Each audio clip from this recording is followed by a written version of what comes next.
Rocco, you had talked before the game and actually in Randy Dobnak's last start too about just how unfazed he is. And even in a circumstance like this, where you thought, well, something like this might get to him a little jitter-wise, how impressive was his composure tonight? Yeah, he's composed some, every time I've ever watched him pitch, every conversation I've ever had with him.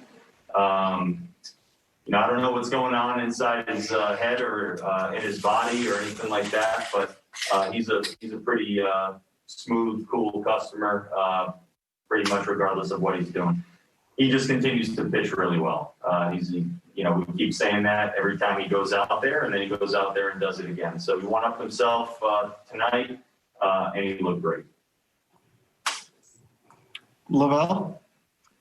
Rocco, I think Randy went like 11 pitches in the fourth to 9 pitches in the fifth and 8 pitches in the sixth. How impressive is it to see him just continue to attack and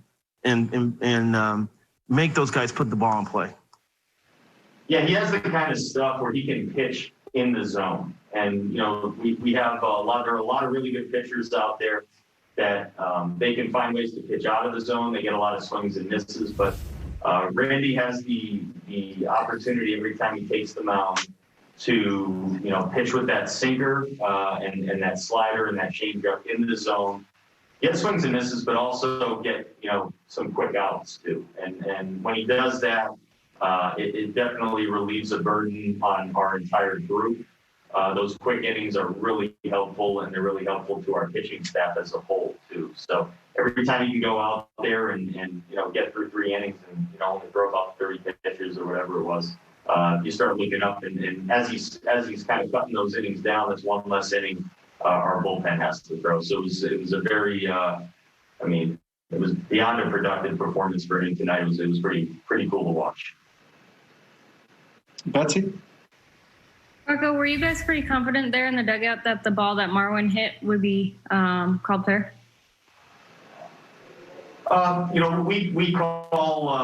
We call down to Nate and talk to him, and we try not to get into areas of gray.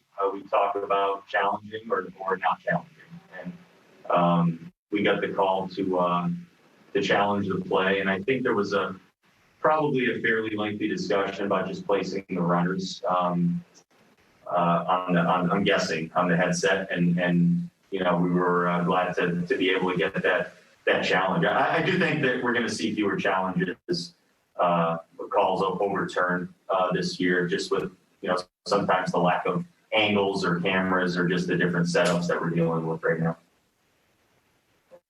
Allison? Rocco, just from a personal standpoint, I mean, watching Randy do what he did, there was a lot of hype going into this game. And I know that you're just focused on wins, and that's the most important thing. But this win in particular for him, I mean, as his manager, like, how did that make you feel tonight watching that? Yeah, I'm sure he's got a few hype men in Pennsylvania somewhere having a great time right now. And but Dauber's not super into the hype, but that's okay. We'll hype him up. We'll do it for him. He put on a show for all the people watching, all the friends and family, and the excitement was definitely there. I didn't really hear him talking about it too much. I heard one quote in the paper about him maybe liking to pitch at home. That was basically it. So like I said, he's really excited if he's talking like that, and.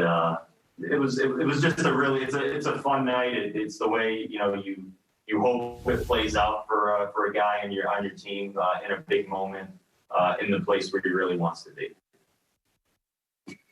Any other follow-up questions for Rocco? Yeah, Rocco. Given the firepower you have in your bullpen and the talent you have in there, after the 6th inning, were you just ready to give Pittsburgh a different look and just bring those guys in? So our bullpen has done a phenomenal job so far this year. They've also thrown a lot, and we have a lot of guys that have gone 2 of 3, 3 of 4, 3 of 5. We're going to do our very best to take care of our guys. We want our guys to pitch and be ready to pitch all the time. The decisions that we make a lot of the time right now, especially with this kind of unique year, is geared towards one, taking care of our players' health, and also, knowing that when we put guys out there that we're not going to put them behind the 8 ball for the next 2 or 3 days. So every day this week we've had 3 to 5 bullpen arms completely down the following day, completely unavailable. We had a few guys also down today, and some that we wanted to really stay away from. But we have other great options that we can turn to, which is a great situation to be in on our end. Sure.